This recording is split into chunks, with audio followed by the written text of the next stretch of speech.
नमस्ते दोस्तों, आज हम बात करेंगे बीजेपी और कांग्रेस के अपने 10 साल के कार्यकाल में किए गए इंफ्रा कंपैरिजन की। पास्ट डिकेड्स में भारत के इंफ्रास्ट्रक्चर लैंडस्केप में सिग्निफिकेंट ट्रांसफॉर्मेशन हमें देखने को मिलता है, जो काफी हद तक रूलिंग पार्टीज द्वारा शुरू की गई पॉलिसीज एंड प्रोजेक्ट से प्रभावित है। भारतीय जनता पार्टी बीजेपी और भारतीय राष्ट्रीय कांग्रेस आईएनसी देश की दो सबसे प्रमुख राजनीतिक पार्टियां हैं, जिन्होंने देश के इंफ्रास्ट्रक्चर को शेप देने में वाइटल रोल प्ले किया है। दोनों पार्टियों ने अपने अपने कार्यकाल के दौरान economic growth and social development के रूप में इंफ्रास्ट्रक्चर डेवलपमेंट को प्रायोरिटी दी है। इस कंपैरेटिव एनालिसिस से आज हम लास्ट 10 इयर्स में भाजपा और कांग्रेस दोनों की इंफ्रास्ट्रक्चर अचीवमेंट्स और कमियों का पता लगाने की कोशिश करेंगे, जिनमें मेजर प्रोजेक्ट, पॉलिसी डिसीजन और transportation, urban development and energy जैसे क्षेत्रों पर उनके प्रभाव को हम देखेंगे और हम समझेंगे कि इन पार्टीज ने इंडिया के इंफ्रास्ट्रक्चर जर्नी को कैसे शेप दिया है। सबसे पहले बात करते हैं हाईवेज की। तो कांग्रेस एरा 2004 से 2014 में हाईवेज की total construction approximately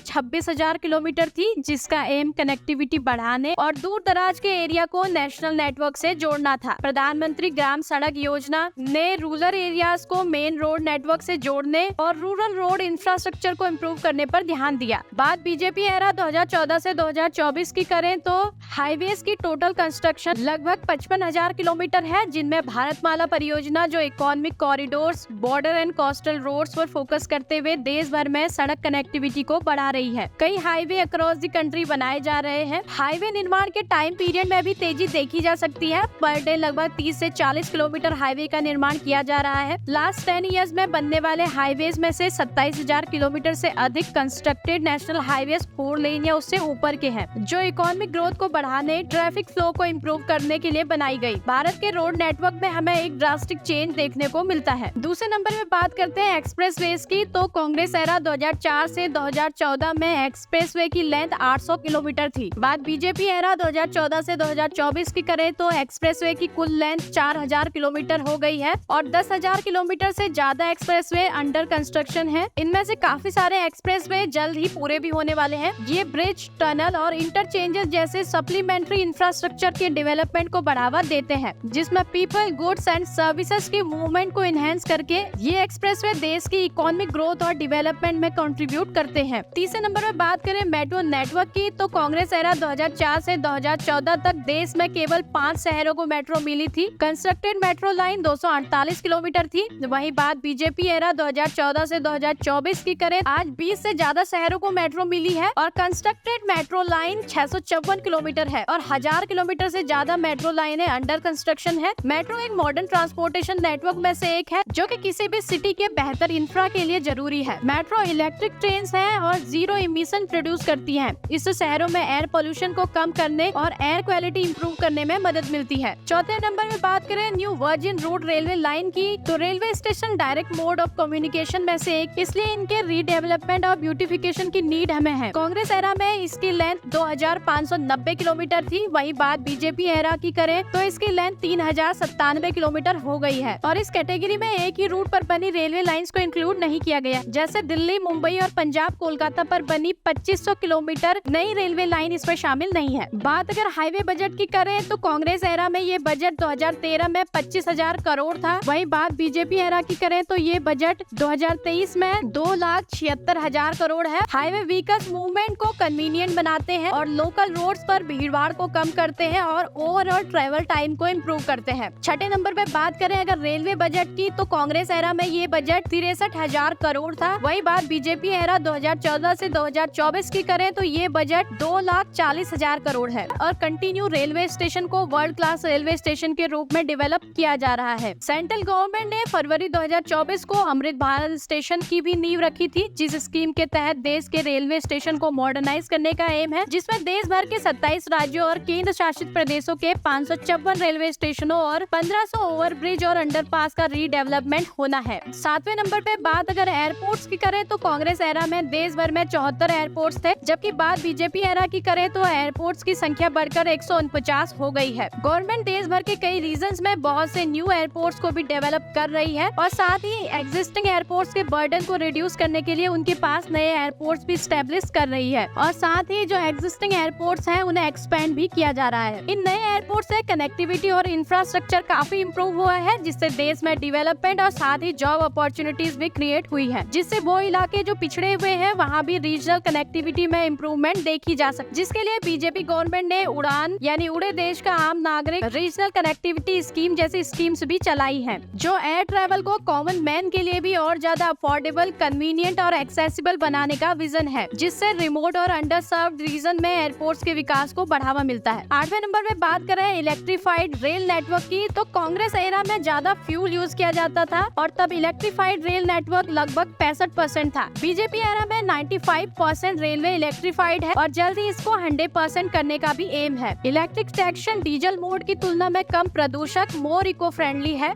electric traction noise and air pollution को कम कर रहा है और इसके परिणाम स्वरूप रीजन के वाइल्ड लाइफ हैबिटेट को भी कम परेशानी होती है। 9वें नंबर में बात करें टोटल यूनिवर्सिटीज की, तो कांग्रेस ने अपने राज्य में कई रेप्यूटेड कॉलेजेस की आधारशिला रखी, तब टोटल यूनिवर्सिटी 676 थी। बात बीजेपी एरा की करें तो यह गिनती बढ़कर 1168 है। 10वें नंबर में बात करें स्टार्टअप्स की, तो कांग्रेस एरा में टोटल स्टार्टअप 350 थे, जबकि बीजेपी एरा में 1,17,257 स्टार्टअप्स है। Make in India, digital India जैसे कैंपेन भी बड़े लेवल पे चलाए गए, जिससे भारत आत्मनिर्भरता की ओर बढ़ रहा है, जिसका सबसे बड़ा एग्जाम्पल हमारा यूपीआई ट्रांजैक्शन सिस्टम है, जिसे अब बाहरी देश भी अपना रहे हैं। इंडिया में बड़े से बड़े दुकानदार और छोटे से छोटे सब्जी वाले के पास तक आपको यूपीआई ट्रांजैक्शन सिस्टम देखने को मिलेगा और साथ ही इंडिया फर्स्ट कंट्री बना जिसने मून के साउथ पोल पर लैंड किया। बाहरी देशों पर डिपेंडेंसी बहुत कम हो गई है। कोविड पैंडेमिक के दौरान भी भारत दुनिया में दवाइयों और अन्य जरूरी सामान की आपूर्ति का की प्लेयर बना हुआ था। भारत से उस वक्त भी दवाइयों और सामान का एक्सपोर्ट बाहर के देशों में हुआ था। 11वें नंबर में बात करें इलेक्ट्रॉनिक्स एक्सपोर्ट की, तो कांग्रेस एरा में ये एक्सपोर्ट 7.6 बिलियन $, था, जबकि बीजेपी एरा में ये 22.7 बिलियन $, है, जिससे इंडियन इकोनॉमी को बड़े लेवल पे बढ़ावा मिला है और चीन जैसे देशों पे डिपेंडेंसी बहुत हद तक कम हुई है। 12वें नंबर पे बात करें फॉरेन डायरेक्ट इन्वेस्टमेंट की, तो कांग्रेस एरा में ये 305 बिलियन $, थी। बीजेपी एरा में ये बढ़कर 596.5 बिलियन $, है, जिससे production increase, improve infrastructure and technological advancement बढ़ा है। ये कलेक्टिव फॉर्म से इकोनॉमिक एक्सपेंशन को बढ़ावा देते हैं। 13वें नंबर पे बात करें रिन्यूएबल पावर कैपेसिटी की, जिसको नवीकरणीय ऊर्जा भी कहते हैं, तो 2014 तक ये 76 गीगावाट थी, जबकि 2024 में ये 181 गीगावाट है, जिससे प्राकृतिक गैस और कोयले की कीमतों और मांग को हम कम कर सकते हैं और फॉसिल फ्यूल की डिपेंडेंसी को भी कम किया जा सकता है। 14वें नंबर पे बात करें इन्फ्लेशन की, तो इन्फ्लेशन का मतलब होता है एक फिक्स पीरियड में कीमतों में वृद्धि की दर।